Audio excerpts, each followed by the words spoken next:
In this video, I'm going to show you how to download and install Dark Souls 3 on your PC or laptop. First, we need to download the Steam app. Open your Google Chrome and search for store.steampowered.com. Link in description.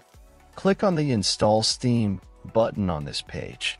Once you've done that, at the top right corner of your screen, click on the .exe file and open it.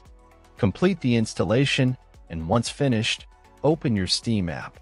Now, go to Store and click on the search box at the top right-hand corner. Search for Dark Souls 3 to download the game. If game is not showing up, check out video and description. Else in drop-down menu click on Dark Souls 3. Then scroll down until you see Add it to the cart button. Click on it. In new pop-up, click on View My Cart.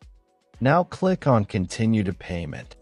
Set up your payment method, and you're good to go. After completing the purchase, go to your library.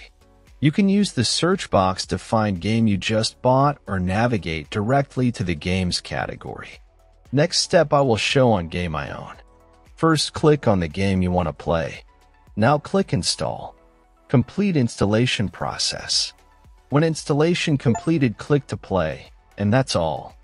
Thanks for watching. Subscribe and help reach 1,000 subscribers mark so I can make more tutorials.